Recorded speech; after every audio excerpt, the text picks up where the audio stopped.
Hey guys, it's producer Dan here. Just wanted to record a quick note to apologize because I messed up in this recording of the episode of Super Pulp Science. I forgot to make sure Justin's microphone was on. So you will be able to hear Justin, but he will sound echoey, and it's my fault, and I apologize. I should have been monitoring the audio as we were recording. I forgot my headphones, so we weren't doing that, and I apologize again. Anyway, on with the show. This episode of Super Pulp Science is brought to you by the National Gallery. Sonnets about Leatherface, elegies for a dead iPhone, and other wild words from the poet laureate of hell. Go to thenationalgallery.ca.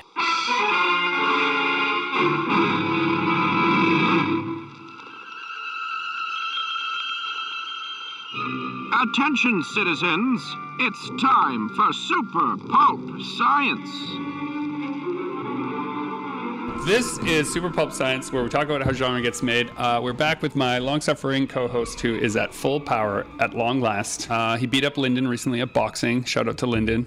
And our special guest, Dr. Jonathan Ball, returning to the podcast today to hold us accountable for many of our ill behaviors. Many of your sins.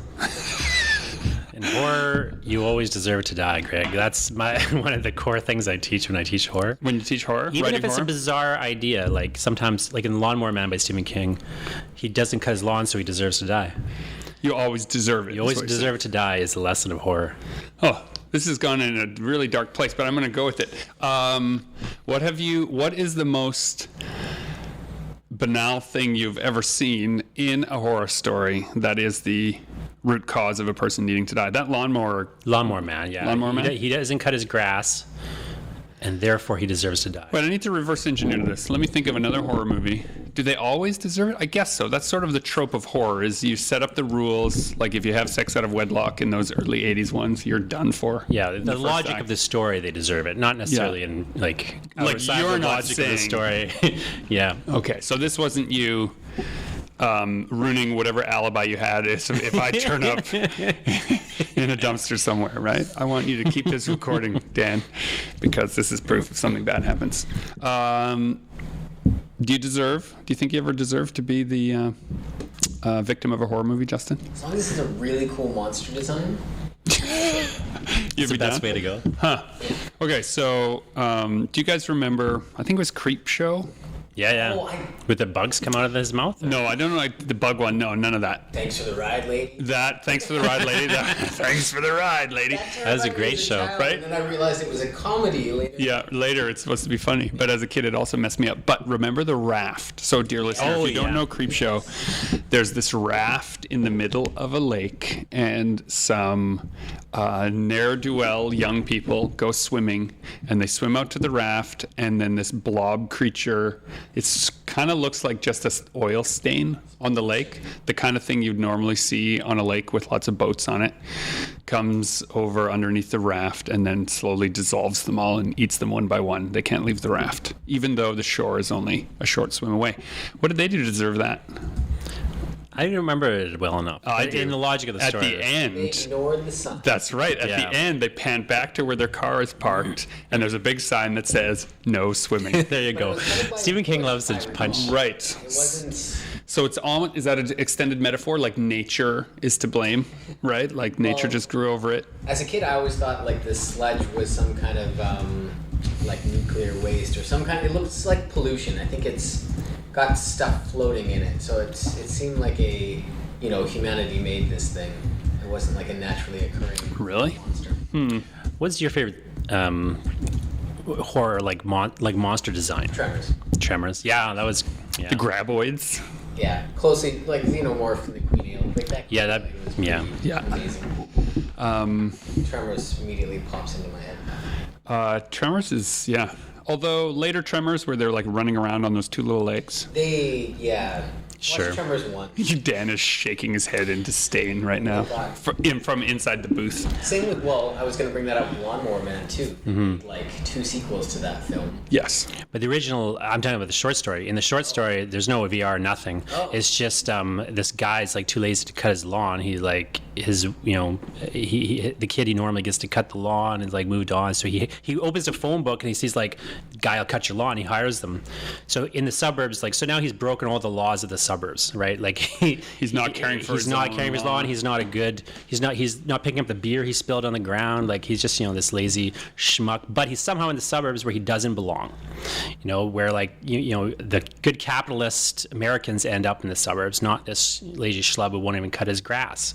And anyway, who comes to cut his lawn is like a satyr from like like the modern version of the satyr from a Greek myth. He's working for Pan. I clearly have not read this short story. It's a great weird and little how did comedy. that become a VR? King's, if you actually look at the Long Run Man movie, King's name is not on it because he had them remove his name from it since it was so far removed from like what he wrote. Although it's a good movie by itself, I think. I haven't seen it in decades, but I remember really liking the first one. Yeah, the basic premise was like a person with like developmental delay mentally stunted goes into a VR. VR kind of turns him into a super guy. And then every phone on Earth rings at the same time to let you know that the AI has taken over. Yeah. Oh, spoiler alert. Sorry, guys. I think it's by this point it's beyond spoilers. Okay, so I guess don't this talk episode... about Game of Thrones because I haven't finished it. Okay, but you can talk about the Lawnmower Man from 1982 or whatever. Okay, fair enough. It looks like this episode is going to be about how horror gets made and the constituent parts of horror. You teach a horror class. Yeah, I haven't taught it recently, but I often teach a horror class, or I just shoehorn it into like the classes I'm supposed to be teaching. So, dear listener, if you are wanting to write a horror story, here are 3 helpful hints from Dr. Jonathan Ball, who did not know I was going to ask him this question. 3 helpful hints right now. About writing a horror story? Yeah. I'd say the core thing you have to know when you're writing a horror story is the thing you have to know when you're writing any story, which is what is the medium you're working in and what does it lend itself well to. So like this is the thing I kind of was interested to talk to you guys about. I'm scraping this one right off the board because okay, you want to go really specific to horror? So it's specific to horror. The dear listener is sitting there poised with their pen on their notebook, writing down a good bit of advice. I mean, everyone should know the medium. You know your audience. I've got a good one. You go ahead. You go first, and I'll come in. Because it's been something that's been bugging me in some recent horror, is especially with if there is a monster or an entity, there needs to be rules for that monster and entity. And I'm thinking specifically of like the Annabelle movies. There's no rules to the monster. Like in Tremors, it's in the ground, it can hear you, but it can't see you, so... It's trapped by a bedrock. Yeah. There's rules, and once you understand those rules, you can navigate the story. And if I could interject, for the listener, a good reason to establish those rules is because anticipation creates horror. So when you set up the rules that are recognizable and then the character is about to break them, it creates tension in the story. Yeah. Right? You're like, oh no, don't go on that sandy ground, young child. Yeah, you fool. If only you knew what I knew, you could live through this. Especially in like a lot of these, like the Annabelle and ghost stories, it starts off like the ghost can like move things around the room, and then like Annabelle can suddenly possess people, and by the end of the movie, she's shaking the entire house, and she seems like omnipotent. There are no rules. It's just like... Right. Why didn't she shake the house at the beginning? Yeah, exactly. Right. At first, like, she was only moving, she was doing, like, creepy little things, and by the end, she's blowing out windows. Right. No, I haven't seen those. Yeah, so I'm going to assume that she's feeding off of the emotional energy of the family. Clever. I don't think it's... No. Oh. Well, this is related so I'm to the writing thing a new ghost story where she feeds off the emotional energy of the family. From the imagination comes the story of a man... Joe! Come on, boy, let's go. Grass is waiting for you. With the mind of a child. It's like the core 100% thing you have to do in writing horror is like, what is the monster? So there has to be a monster or a monstrous object, like a cursed object or some sort of actual monster. Well, the person themselves is like, a regular person can be the monster, but they're... Sure. Yeah. But like they have to be a monster in the sense that like monsters have 3 qualities. Monsters are abnormal, they're transgressive, and they are symbolic somehow of some sort of fate that is worse than death. All right, let's dig down into that. They're abnormal, so they change. If you're a Joseph Campbell fan, then they operate outside of the rules of the regular world, or they just are abnormal in terms of relative to what is considered normal in the story. So like the extreme version of it is like it's a god, whereas most people are not gods. Or like with our raft example, the water is safe to swim in. The blobby thing makes it unsafe to swim in. Yeah, the water is clean. The blobby thing is unclean. Like it's a stain. So like abnormality can be very it could be a big part of the monster, or it could be like a small part of it. Like, so a really common trope. A lot of these become like tropey cliches. Like, so a really common trope in old horror was like the monster would be like, like the serial killer would be scarred or something. It'd have a deformity. Yeah. So that would like, but like in more modern, like less cliched versions of it would be things like, just anything where there's a normality and the thing is not normal. So it often will have like a vampire. Here's an example, like Hannibal Lecter is so polite and he can fit in anywhere. That makes him abnormal. Well, his psychology is abnormal is the simplest way to look at him. But there's other things, He's even just hyper intelligent relative to like a normal person. Yeah. He can cook really well. His pants are pressed. Yeah, he is eloquent speaker. All the things that in any one vampires capacity, sleep in the day, other people sleep at night. Like, okay, so hold on, let's jump something's back very to your normal. That's like abnormality in a space. Transgressive? What do you mean by that? Transgressive is like there are categories or boundaries or rules, and the thing breaks those boundaries or rules. Oh, I see. So the simplest way is like it murders people. A serial killer kills people. You're not allowed to kill people. Right. Like that's the simplest. Texas Chainsaw Massacre. They eat them. They don't just kill them. They eat them. That's right. Transgressive. It's not just killing them is like the least of the worst. And then like the third thing again is like a bit of more abstract thing, but it's like the monster is always symbolic somehow of like some sort of fate or damnation. Like I like to just say a fate worse than death, but because it's just easy to understand that. But like more technically, it'd be like some sort of damnation on a symbolic level. So it's like weirdly, like in horror, in a non-horror story, the thing killing you is probably the worst thing that's going to happen. Like if it's an action movie, like the guy's trying not to die, but that's all he's trying to do is like not die. In a horror story, it's like death would be great relative to what the monster will do. Right. So if we use Texas Chainsaw Massacre, the original, by the way, as an example, this is my favorite horror movie. I like this idea of the transgression because when you find out that they kill them, that's actually not the scariest part, and you find out that they eat them, that's not the scariest part. The scariest part is that they keep you. Yeah. Right? Yeah, they keep you. They don't kill you right away. And ergo, like, you'd rather just get hit in the head with a hammer than be kept in that basement for maybe years while they eat bits of you.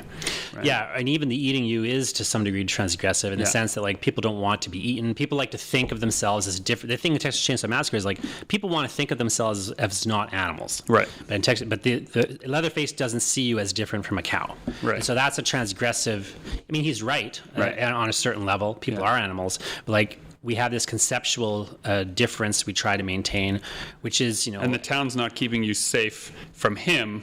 Yeah. He's keeping him safe from everyone else who might come visit. Yeah, so... But just to go back to what Justin is saying, like one of the really important things with the monster is like you have to be really clear on what is the monster, like, and what are its qualities, and what that kind of gets into like the rules of it, like how does it work.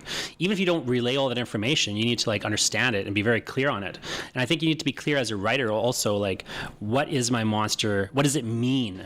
Because the horrible thing about horror monsters is that they are representative of the truth within that story. So there's some truth that the world of that story is trying to deny. The monster is a symbol of that truth, and it cannot be stopped. And if you're worried that you're going to miss it, you can do what they did in Aliens, the sequel to Alien, which is put both of those elements in exposition. So like in the board, like the board accountant reads through the litany of how the monster is different and how it behaves, right? It has concentrated acid for blood. Like we're supposed to believe this, right? But lays out the plot of the first movie so that you're all caught up. And then later, she says to Burke, right? I don't know which is worse, right? You are those creatures. You don't see the creatures trying to fuck us over for a percentage, right? Like the idea of the corporation is the real villain. The company becomes the villain, not the monster. Yeah. So exposition from an asshole is a good example of how you can use it. Jaws. Yeah, these are great. So you're talking about examples. techniques about how to get rules across. That's right. Yeah. A really simple one. Will get you. Yeah. A really simple one that we see a lot in horror is some sort of early speech that praises the monster, like in some respects. So you're talking about in Aliens where that happens. They just go down the litany of things. Well, the first Alien is great because when the doctor begins praising the monster and laying out all the ways in which it's great, not because it hurt the crewmen, but biologically it's so impressive. And then you find out halfway through that film, spoiler alert, this time ahead of time. What movie is this? That was your only chance. That character is in fact an android and also a monster who tries to kill them all. He's impressed at how unhuman it is, just like he is unhuman. Well, and something being inhuman, that's a really horror story trope, or undead. Like those are like transgressive, right? There's dead and there's alive. Something that's undead transgresses those boundaries. Like, sometimes they'll just literally in a plot progression, like it comes out of hell. It comes from the outside of the house. It comes into your house. Like there's a boundary and it transgresses the boundary. It's, the strangers are supposed to stay out of your house, not come into your house. Sometimes it's, but like being really clear on like what is your monster, what are its ways in which it is a monster, what does it represent? Like those are, I think that's the fundamental thing that you need to be clear on as a writer, and then the rules of the monster come along with that. So those like three stages, hit us with those three again. I mean, to sum up, the nutshell of it is like it's abnormal. So whatever is normal in the story, this thing is not normal. Okay, and then it's transgressive. It's transgressive. So there's some sort of boundary that it is crossing that it shouldn't be crossed. So the way to think about it is societal like, boundaries, like whatever the social norms are. It's a thing that should not be, and it does things it should not do. Right. And it represents a fate worse than death. Right. It's the simplest way to express like what a monster is. Huh. I've done a lot of horror work, and I've never thought about it in that strata. Never boiled it down that way.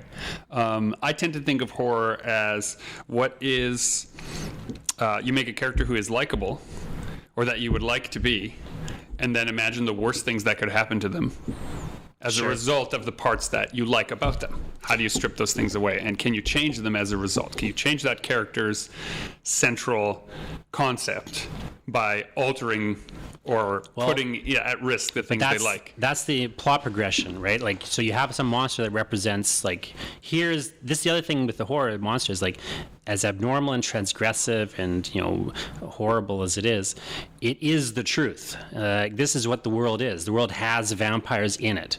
And so usually what you'll get is a character like you're talking about who spends or a series of characters who spend the first half of the story not being able to accept the reality of the monster. Denying that it's real, even though it's been presented. Even though it's presented to the reader, they know, or like, they should know. You see that trope all the time. Like, why are these people like not thinking, oh, it's a fucking vampire? It's like, have they never seen a vampire movie? Well, if it's a movie that was made sort of or post 90s, then they're all following the hero's journey, where you're supposed to have this rejection of whatever the abnormality is. But conceptually in horror, of course, like, I mean, these things are by definition outside of normality, they're doing things they shouldn't do, that shouldn't be possible to do. They are things that shouldn't even exist. So it's hard to just accept that they are real. And so at a certain point, like you're saying with the character, you're thinking like the character focus of it. Right. From the character's point of view, and this is like maybe the other technique to be thinking about.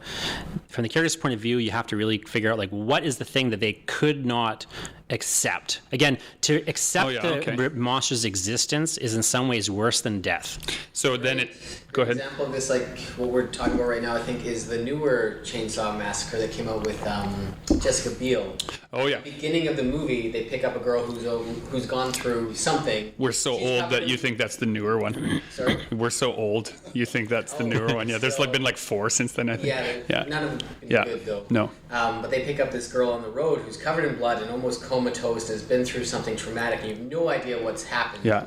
And then by the end of the movie, Jessica Biel is in that exact same situation. That's right. Like acting exactly the same. Yeah, she flips around over it.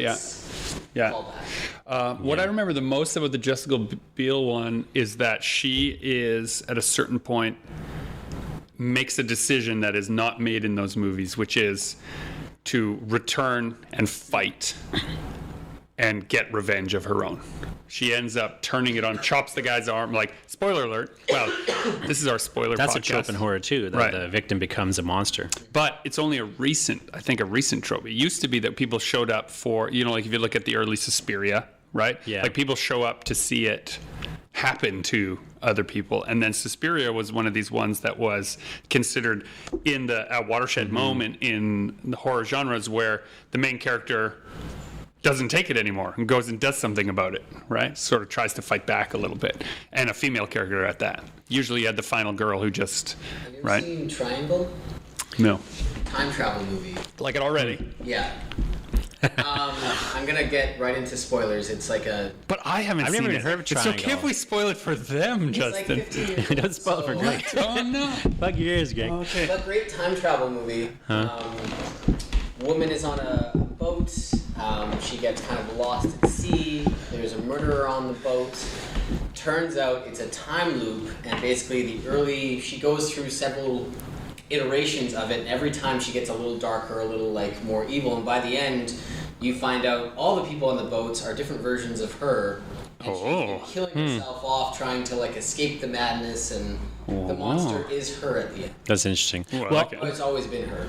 It is a big trope in slasher films for the final girl to become effectively a monster, like take the monster's weapon and kill the monster with it. And what I like the most about the new Halloween. Yeah. Right? Jamie Lee Curtis, yeah. Yeah, she's like, oh, I'm not, yeah, we should be afraid because if he catches us out, he'll get us. The camera's actually following Michael around the house like it would a victim. I have different games. I even have one that could help make you smarter. Well, here's my controversial take on horror genre. The monster is the moral center of a horror story. Agreed. Yeah, I agree with that. Whether you like it or not, because the monster represents the truth of that world. Yeah. And the most heroic and, quote unquote, best thing you could do is just accept the truth of reality. And whether it be a book or a movie or a video game, the characters who first accept most quickly or the quickest to accept that the rules are different now survive.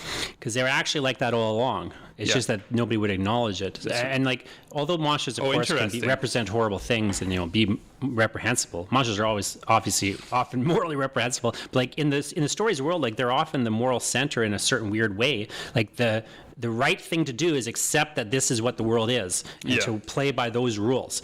And if you do that, then you are now like so much of the horror of the monster comes from how it is tearing away your vision of reality, and to accept instead this alternate vision. One is the key to survival, but two is now it's not horrible anymore. Isn't there also a thing going on in the horror genre where it's like what you were talking about? The transgression is that if you could accept yourself that dying is not that bad compared to suffering. Well, I think you would rather be.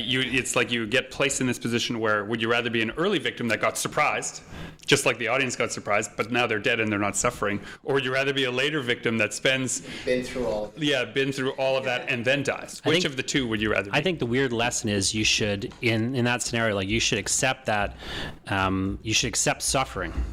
I think is the weird lesson of the horror genre. And when you do that, it is then no longer horrible to you. Although, like, from a more objective point of view, it might be like a horrible situation. You get into like weird scenarios. Like I always go back to Texas Chainsaw Massacre, the original Texas Chainsaw Massacre, which is my favorite horror film, because at the start of that film, one of the characters who's just drunk in the graveyard says, there are things around here that people don't talk about. He's like, they laugh at an old man, but there are some who laugh and know better. And in a weird sort of way, like that like sums up like the lesson of the film. Like there's this idea later in the film, you get this slaughterhouse is closed down. Do you think that is that line? Do you think that line is as meta as I want it to be? Like there are some who laugh and know better. Yeah. Like if you have ever sat at a screening of a horror film in a live audience, something bad happens and then everybody laughs, right? Sure. As a release. Yeah. Right? And there are some who laugh and know better. Right? The people who aren't squeamish or having to laugh in a horror movie are the ones that I worry about in my company, right? They're like, well, like I know it's not real and it makes me feel uncomfortable and I have to let this out somehow, so I'm either going to scream or laugh or like squirm in my seat. But people who just sit and they're like, oh, that wasn't so bad. Right? I wonder about. Right? Well, I mean, I think like that idea of like you laugh, but you also know that it's not funny. like it's that weird doubleness of it, I think, which is interesting. You laugh because it's not funny. But the lesson of that film, if you go look further into the film, like you get, so the slaughterhouse has been shut down. They all used to work, the Cannibal family used to work at the slaughterhouse. They're like the best people at the slaughterhouse, but then it shut down. Now they're just out of the slaughterhouse doing all the things they used to do in the slaughterhouse. But instead of like doing it to cows, they're doing it to people. So the lesson of that film, though, is like, is that the world is a slaughterhouse. it's false to believe that there is a one location where slaughter is contained and where it happens. That it's okay if it happens there, but not other places. Yeah, the fact is, like, what you need to accept in, the Age of Saturn, which is kind of how the film, like, lays it out in the radio stuff at the start. What you have to accept in that film is, and it's not necessarily going to help you in various ways, but like the sort of lesson of the film is like to accept that the world is a slaughterhouse. This is like with H.P. Lovecraft, right? The idea of the creeping dread. Like once the characters accept that the rule is they're powerless and that there are terrible forces in the world, and as long as they remain ignorant, they can be happy. Yeah. But as soon as they have knowledge, then knowledge equates to suffering in Lovecraft stories. But you can survive. In Lovecraft, you kind of are doomed no matter what. It's a bit more hopeless, but like there is like Lovecraft likes to put like madness and knowledge together, right? You can go mad, or you can like win your face to the knowledge, or you can be ignorant and happy. Either way, you're kind of doomed. But with you can survive longer with the knowledge, though maybe you don't want to. Well, and the idea in Lovecraft is that it's eternal, right? So you might escape and then think about how like that was a bad thing that happened to me, live your entire life and then die, and that horror is waiting for you then, because it isn't going to go away ever. Catacombs, the one about, do you know the one I'm talking about? A film crew goes into the catacombs under Paris. And it's like a descent into hell. As above, so below. I haven't seen that. Fantastic. Yeah, you can't hear Dan, but he is waving his hands. Sorry, I'm going to jump in for a second. Yeah. Give me a mic. I watched, last October, I watched 31 horror movies in 31 days, and that was one of the ones I'd seen, and it was just, I'm kind of, claustrophobia is just a fear of mine anyway, so that one... it just creeped me out. Go into that feeling, like your whole body shook. We need more mics. And it's also one of those, like, the more they understand about the hell they're in, and the more they lean into it, like the better things like when they're burdened with knowledge, it gets worse, but it also gets better. Like they stop trying to escape at one point. Right. Yes. They start trying to figure it out. Yeah. Exactly. And it was just terrifying. That's your only locus of control in a horror story. Just like in the wider world, like your only way to have any influence, even if the only influence is like your mindset and how you're going to react to it, like you have to accept fully what is happening. Right. Like, for her she has to accept that, like, in the Texas Chainsaw Massacre, the original one, she wakes up, she's had she's like in this like throne. I've got I'm thinking of Texas Chainsaw Massacre a lot because I've got a whole series. I just have this book coming out this fall, and it's got all these sonnets about Texas Chainsaw Massacre. You wrote odes to. I wrote it's basically anyway. One of them is about this throne that she sits on. So all the poems are like about the objects in Texas Chainsaw Massacre that the cannibal family has created. Because if you look at the film, like they've created all these artistic objects. So they're the artists of this film. This is the cannibal family. They've created art objects. Many of them have no utility. They're just there to be art objects. Like really crazy with that. Wasn't there a second, third one where it's like the whole mountain is like dioramas with bodies? I want to say the second one. I forget exactly. I know the second one. Or you think of The Hills Have Eyes? No. He's Chainsaw Massacre, but I forget which one. The first one is the best one. His mind is like a clean, hungry sponge. You have your stem, your limbic system, and your cortex, right? I used to teach psychology. So your limbic system kicks in. You have a conditioned emotional response, right? And those are trained responses. So the most specific example that you can give is the idea of hands up, right? Before anyone had heard the idea of hands up, the Special Air Service, the British basically Special Forces teams, would use it when they were fighting or breaching. They would breach a room with terrorists or ne'er-do-wells, and they would scream, hands up. They'd throw in the flash bomb, they'd breach the room, they'd say hands up. This is before it was popular, before anyone had heard it, before it was in cop shows, before it was anywhere. The first person to put their hands up is who they'd shoot first. Because that person understood the danger, knew there was no way to win, learned it all in a second, and surrendered. That person is probably the leader and the person that is the most dangerous, and they should take out first. That's fascinating. Right? It's become this other thing now. Yeah. Right? It becomes a way to show that you're unarmed. And That's you're not right. gonna hurt somebody. Yeah, but before anyone knew. So a conditioned emotional response, right? changes over time or adapts over time. So you can change a conditioned emotional response. So it's like how they do live fire exercises with soldiers, right? First you shoot blanks and the soldier knows there's nothing really there. I'm just getting used to the sound. But at first, the sound and the light and the noise and the smoke, that's unsettling. Once you get used to that, then they start doing live fire episodes. So you're crawling through the mud. That's right. And the only thing you're now listening for is you're not distracted by the sound, the flashes, you're listening for the sound of those bullets because they make different noises when they're close or when they're far away.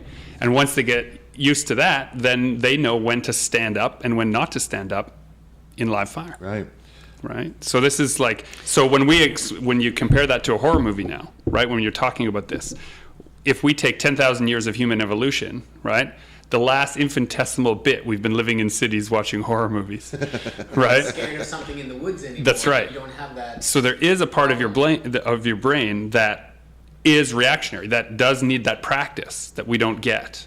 See, right? As a sedentary life. I like the experience of watching a horror movie or reading a horror book, or we're kind of focusing on movies, but it's about the feeling that you get when you watch it. So same reason I watch an action movie to feel adrenaline or feel like high energy. I watch a sad movie to feel sad, or a drama to feel sad. A horror movie makes me feel scared, and that's something I don't usually feel. Right. So it's just about an escape and about experiencing emotions that you don't usually experience. So yeah, I'm cold about it. Like, I think it's about, I'm not interested in the emotional aspect of like watching a movie or feeling like, I'm like interested in horror because to me it's like, this is how you learn how to accept the world's horror.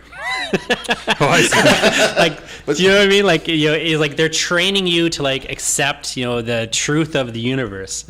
Except not enough of them. If that was true, not enough of them are cold and indifferent to you the way the universe really is. Many of them are not based in realism. In that, that's right. It's often a paranormal or magical creature. But that's the metaphor. That's just a metaphor, right? So.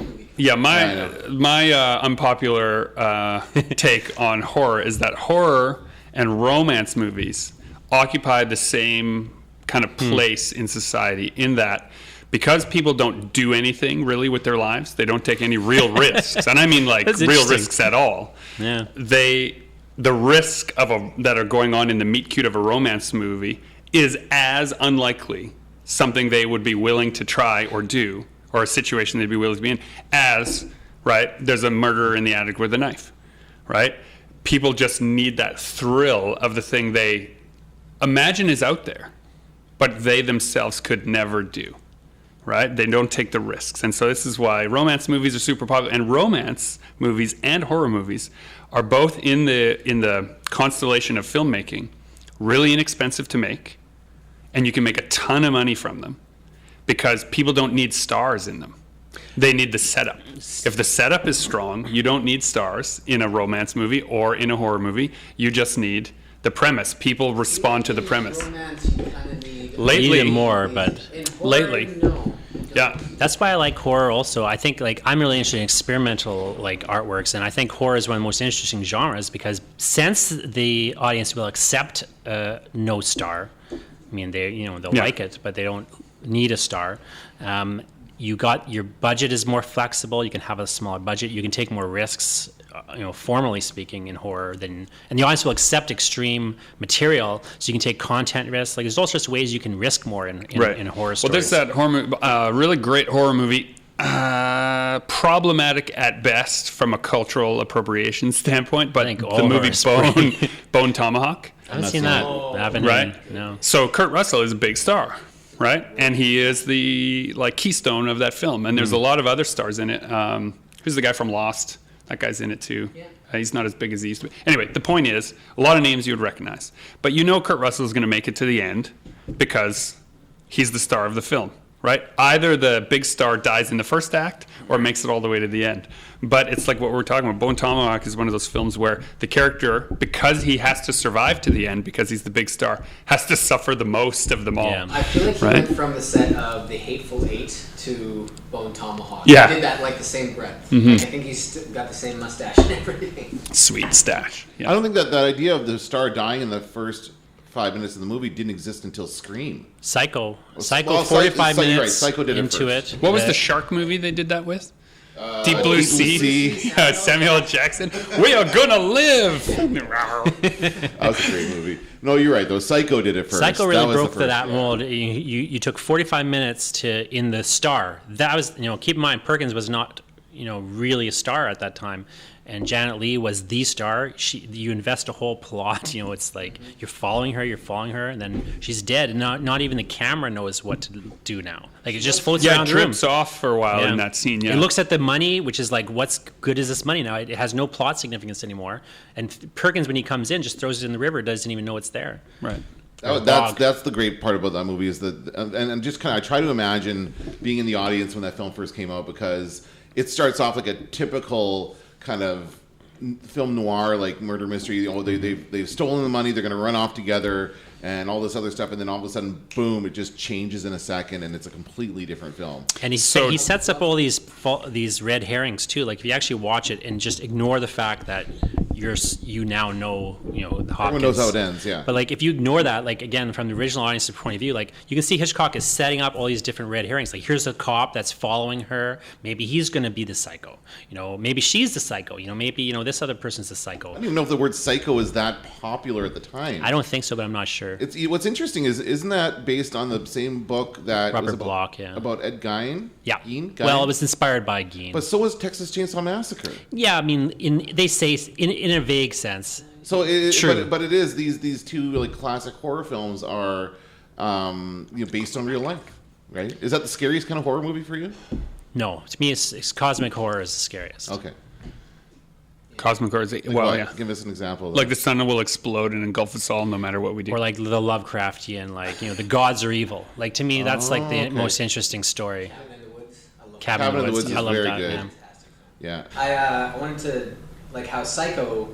If you'd never seen Psycho and you started watching it, like how it kind of switches gears. I love when horror movies do that. And if you don't know what you're getting into. Yeah, Cabin in the Woods does that in a light way. Dusk Till Dawn is a great example. I was going to bring up Dusk Till Dawn, yeah. There's two different directors. So it's Tarantino for the first 40 minutes, and then it's Rodriguez well, for the and last 40 Tarantino's minutes. doing film noir at the beginning, and then Rodriguez is doing like slasher. Suddenly, yeah. It's like a gory vampire movie. I don't know. It's hard to make that work, but like those formal shifts are just fascinating to me when they do work. Mm-hmm. I think Chainsaw Massacre, the original, does like some interesting things along those lines, but it doesn't fully do it. But like, there's great moments where you're just sitting there with the monster for a while, like which is like the normal pattern of horror is like you don't see the monster. You don't see the monster, or you only see it through. You kind of like you're with the character, and then the monster comes, and then the character dies. You jump to another character, and you don't like just sit there with the monster usually. But the original Chainsaw, you sit with the monster for a little bit, where he's killed like the third person, then Leatherface runs around the house like worried, like what's going on? Where are these people coming from? He looks at the window, he's like can't see anybody out there. He's like sits down, he's like nervously like fretting, and then in his head you later realize he's decided he has to go out and look for them. And so the next time you see him, he's outside. He's quite distraught. He's really distraught, like because from his point of view, and I think this is like the really someone disturbing invaded his house. Yeah. Someone's invading his house. Where are they coming from? Like from his point of view, like there's these people outside that are coming in. Like they're the monsters in a certain sense. These uncontrollable intruders. Mm-hmm. And like, sure, he can kill them and everything, but he's not like in danger. But with Ice Cube and that was what I loved about the movie when they pukes, when the anaconda pukes the guy up and he just wings. It's so stupid. But really, they're just invading that poor snake's house the entire movie. They're bugging it, poking at it. And finally, it starts. And they deserve it. You realize, Dr. Angelo, that my intelligence has surpassed yours. Okay, so here's the thing. I'm gonna let Dan off the hook. Don't let me off the hook. He's taking this pretty badly, but I don't have. You know why? It's because I don't. Every time I forget my headphones. I can't monitor in real time. So this is a perfect storm. A good horror movie should have a few things that happen without the character's knowledge. So I set up the microphones today trying to learn how to fish here. I wanted to learn some things. I tried to do it right. So Dan didn't have to check them when he got here. But he didn't have his headphones also. So these two things together meant that Justin's microphone has been off for most of the podcast. Justin's going to sound echoey. Your subtle way of telling me you don't want me on the podcast anymore? Our long-suffering co-host is suffering. even Next time more. I just won't have a mic set up at all. And then there won't be a chair for me. It'll be locked. And then the door will be locked. It's like All the stuff existential horror. outside. Yeah, all your stuff outside. The hallway. Yeah. Oh my gosh. But I was just to say quickly, like the transgression thing with the Jaws. So one is transgressive because it's humans.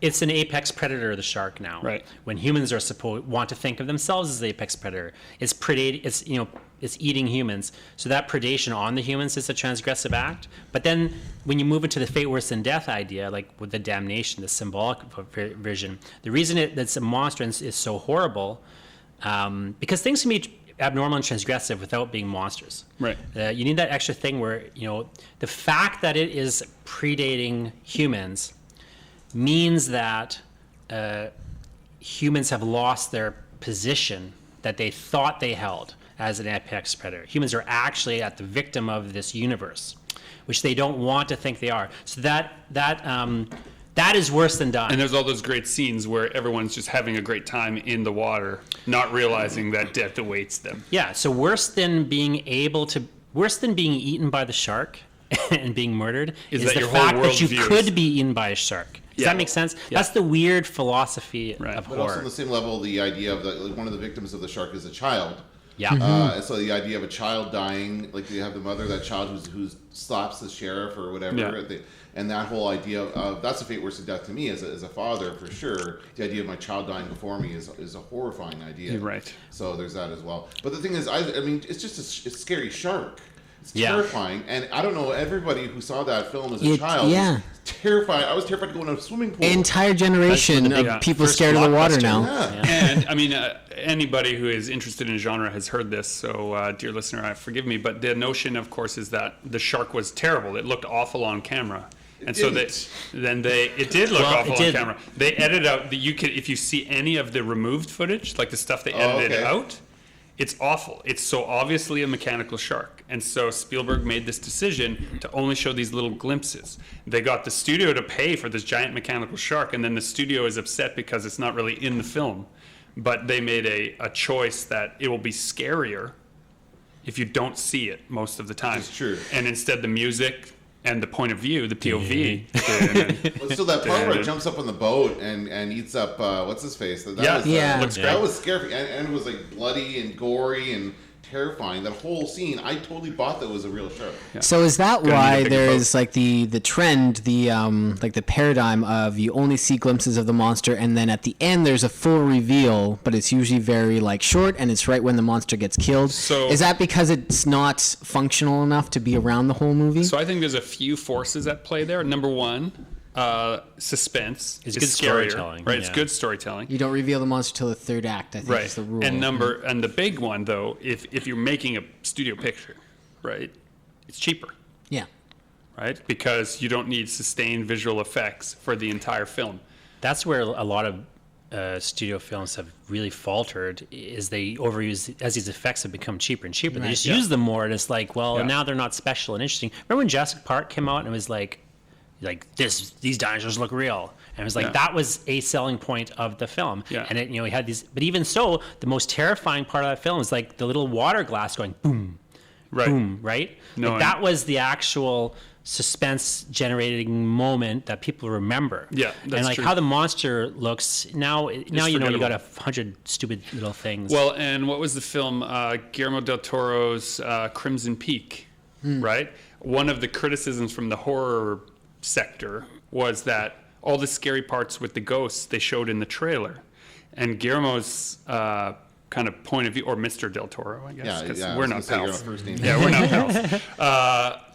His point of view was that it's a story that has ghosts in it. It's not a ghost story. Yeah, wasn't he So that's thought it not was supposed kind to- of misrepresented? That's or right, yeah. he It's didn't supposed to be like gothic. It was marketed as a horror film, but And it was not. Yeah, Yeah. it's a gothic story, right? if you go back to your original question, like techniques for writing horror, like Yeah. Justin brings up a good point. Like, you want to hold the monster in check a little bit and like just not be with the monster all the time, because on a certain level, you go back to the old Lovecraft, idea. Like, what's fundamentally the most scary is the unknown.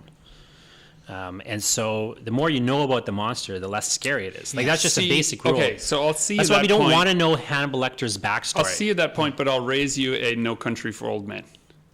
I don't see that But as you a don't horror know. movie. But Right. okay, If you've read that book, okay, I'm just going to get into the literature of it. So if you're writing that story, the story is, I mean, the I film have is read that almost the book and perfect seen the adaptation story. of it. But the idea is that halfway through, it does kind of what Psycho does. Halfway through, the main character, spoiler, is dead. And who are we supposed to follow now? And then you realize, oh, it's actually the story of this killer who has more work to do. Well, it's not halfway through, but yeah, but so you're comparing the book and the movie. So the great genius move the movie made, that is a misstep in the book. As much as I like Cormac McCarthy, this is a mistake Cormac McCarthy made. You're coming for Mr. McCarthy. No, So I'm standing at over the here end 'cause of that lightning is book, gonna strike you. so the whole time Sugar is trying to get this, money back and all this stuff, but you don't exactly know why, right? Right. In the movie, you never really find out like, well, what's the reason he wants it back, other than Yeah. like maybe he just wants it or something. You never get a motivation other than just the motivationlessness of he's coming. Right. This is what he does. That but in the Hitcher book, movie was great for that too. You Right. have no idea the backstory. He just is but in coming. the book, he gives you a scene where Sugar goes to like this mob boss, is like, here, I got your money and stuff back for you. The guy's like, well, who the hell are you? He's like, I'm your new partner. So this is his like reason he did it, and it completely like takes Sugar down a peg because he has a motivation that's a human motivation. It's a political way he's going to move up in the world. Like See, I it was just in makes you you liked less it more when he was just He's less of a like monster. a force. Yeah. It's Yeah. a force. I'll That's a give you good way that. to I'm going to describe it. reread that book again. I've read it twice. It's but a great in book, my- but in my there's mind, one that misstep. scene- It's like 2 pages. In my mind, that scene, and maybe it's because I am projecting what I want from that character.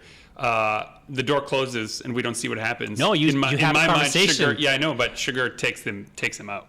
No. Like he's not his partner. He's, But that's the problem, right? Like, that's not what it is. Right. It's like, if you Please just join delete, us on the next if you episode just of Super deleted Pulp that Science. scene from Please the book, it would have be, read No would- Country for Old Men to it join would our be a discussion. brilliant book. It's a great book, but In it would the- be brilliant if he just took that scene out, which is what the movie does. Yeah, in Right. the movie, doesn't he just kill Woody Harrelson at the end? Like he gets they the don't money have- they back. cut to the scene. Oh, did they? Yeah, they just Like he- that scene that I'm talking about is not in the movie. It's the great thing they did He not does put in the meet movie. Woody Harrelson and kills And him. just kills him then because he he meets just the woman, kills flips people. the coin, leaves, and you know she's dead. Right? Meets No, that I thought kid. he left her alive. No. No, you No, think no, he killed her? No. Yeah, This he- coin yeah. has been traveling a long time to find you, right? Trying to get inside my head, Joe. You can't hide anything from me, Dr. Angelo. We got to wrap things up. No. We're getting close to this is a great discussion. But as a I wish I could have been part of it. Well, you're in it. You're in it. I'll fix it as best I can. My question to you guys: one of the things I always thought about horror films, going back to like when I was younger and working at a video store, and I used to watch a lot of movies when I worked at a video store, is that it's there. I love it. It's probably my favorite genre of film is a horror film, but it's so easy to screw it up. There are so many bad horror movies out there. Why is that? I think people don't know what horror movies, like what a horror story is. Like, I think it always comes back to like, people don't understand what a horror story is. They think like the monster, you think you got to show the monster all the time. They think like, That's not what I think and they is wrong forget with it. about, I think there's a lot of problems. There's a huge monster in the room of horror movies, and it's that people think you can make money at it. You can. You just said you can. You make can. money You on can it. make money at it, right? But here's the thing. You make money when the story is good. You don't make money coming in saying, we're going to make a huge amount of money creating a horror film. If you use It Follows as an example, or the Blair Witch Project, they're touted as, look how much money we can make with a horror film. Paranormal But they Activity. made money Yeah. incidentally. The film existed. It already had been crafted as a great horror object, and then audiences embraced it. If you go as a working model, we can make a cheap horror movie to make money. You can make money, but then your motivation is not So just to make hack a good work. story. You mean like hack products, or what's the problem? It's like if we can fill theaters for the first weekend, then we'll probably make money on it, right? That's kind of the idea. So Yeah. they make like The Nun, which is Part of that extended universe. Well, and the Conjuring films are excellent. Yeah, Conjuring 2 was also one of those films I watched in my marathon. It was good. And it was very good. And The Nun is scary in that one. You don't really know a lot about it, but But then they went and explained everything about her, and The more you know about the monster, the less scary it is. Like, it's same just with Lights Out. It was a great short film. Watch the short film Lights Out. It is 3 minutes, and it's absolutely terrifying. They made an entire movie about that, and they explain every aspect of the monster, and it just kills it. Right. That's, I think, the biggest problem with horror movies. Like, one, showing the monster too much, and two, explaining the monster at all. Like, slash too much. People who make movies are like filmophiles. Like, people who just kind of, they aren't as into movies. They usually don't go into horror. Like, horror movies are for people who are... I don't know if that's true. Like, casual movie watchers, the common theme seems to be they don't really like horror. It's what I've noticed. Just normal people. You mean the audiences, like that audiences themselves normal in general. Audiences, horror, not so much. But people who are really into movies and might want to make movies are into horror movies. Like if there's a spaceship in it, I'll watch it. Yes. Right? If there's a monster in it, I'll watch it. But a casual moviegoer doesn't want to see that one. I don't know that that's true. I think that's true, but I think like the mistake that a studio makes, from my point of view, is like they know that. They know that there's a casual moviegoer and there's a horror moviegoer, but they want the casual moviegoer to go to a horror movie, so they water down the horror movie. Well, I'm just getting at like the hardcore people who really love movies. They love horror, so that's the movie they want to make. So when they get a chance to make a movie, they want to make a horror movie. The teacher in me sees that Dan has something he really wants to say. There's also a way to break through. No, I agree with that, but I think there are people out there who love movies who don't necessarily like horror movies. Mm-hmm. There are people who just are squeamish. They don't like the gore. They don't like the terror. They don't like being scared. So that's just the choice they make to not watch it. But yeah, I agree that people, when when a horror movie comes from a place of love, like we want to make this awesome movie. One of my favorite horror movies of all time is The Evil Dead, because it was made. Great. If you ever read the story about the making of that film, they went through hell to get that movie made, and it's amazing. It's, by today's standards, the effects are not good, but just the idea about how they made that movie makes me love it even more. You know what I mean? And I like it more than the sequels. And even the remake of Evil Dead, I felt was, well, if Sam Raimi had had a proper budget back in the late 70s, early 80s, that's the movie he would have made. So I didn't mind that one, right? I don't know where I was going with that. My favorite is Evil Dead. I think where you're going with that is that the best horror movies are not sequels. The best horror movies with exception of Evil Dead 2. No, just kidding. Right? But it's a different kind of movie, right? It is totally different. Yeah. It's basically a remake. It is, and it's more of a horror comedy, whereas the first one was supposed to be straight up horror. So there's that as well. I mean, we could talk about, we should just do this like horror podcast and just talk about this every week. Every week. I love, every week horror podcast. If you go back to superhero movies, like remember how they used to do, they started to do superhero movies the right way? We're on a different podcast now. But I'm just saying, like, are we cutting this podcast? No. Well, I remember, you remember when they're making all these. The Axis. Do you remember when I Am Legend came out, and like there was like a trend of those sorts of things where like the film that exemplified it for me was Get Smart. If you've ever seen the original Get Smart series, it's about like a bumbling guy who's not a really good spy, but then he accidentally succeeds. Well, the remake of Get Smart, like the movie version with Steve Carell, he's a good spy. And like that's how they used to make movies. They would buy a property, they would use that title. That's to bring in all the fans of the original property. They don't make the movie for those fans. They make the movie for people who've never seen it, don't know what it is. So they just assume like the fans are going to come in. So they don't make the movie for those people. They make the movie for people who they're to try to pull people into the franchise. So that's how they used to treat that's why they used to make really bad superhero movies and stuff, because they would just like assume that somebody who liked it would come in. So then don't make the movie for the fans. Yeah. Now they started to flip it around, and they tried to like serve people who actually like the property, so they'll actually try to make a movie for Avengers fans or whatever, and then they'll assume that it being decent and those people liking it will carry the movie forward. That's the trend more so than it used to be. I think with horror, it's still in some ways stuck in the old model, in terms of studio horror, where they just are they're taking a horror story concept or maybe even buying a horror story property, and they're trying to make a movie for people who don't really like horror movies. Yeah, and also they're trying to sell it to teenagers. They're trying to widen it up. Teenagers are the ones who go to movies a lot, and whenever I go see a horror movie in the theater, it's full of teenagers. And therefore, it's a PG-14 or whatever. Right. It's not an R-rated horror film, which are, to me, the scariest, because then you can do whatever you want. Right. Yeah. But they don't make as much money. What's that? Rated R does not make money in theaters. I know that. Yeah. I know, because you're limiting you're cutting out half your audience. But I'm sure there are some good examples of horror films that are PG-13 or whatever that I can't think of. But I think Tremors is PG-13, 14. It's not a very good horror movie, but it's a pretty... You bite your tongue. Tremors is a great horror movie. I think Tremors falls more on this campy sci-fi line than it does. Yeah, I would agree with you. Yeah. Right? Yeah. There's only like one scene at night. Everything else, like the monster is attacking during the day. The entire I love movie. it. No, don't get me wrong. I am a huge Tremors fan. I'm not coming for you. What I'm saying is that the things about Tremors that make it a fun movie to watch are not the things that make it a good horror movie. If you want to write horror, though, you should literally go out and watch a bunch of horror movies and like write down all the things you hate, and like just don't do those things. Yeah. Like that, it sounds stupid, but like so many people forget that part of the process of like you got to watch a bunch of horror movies. So we're gonna end our conversation talking about The Quiet Place. So one of the things which dovetails into what you were saying.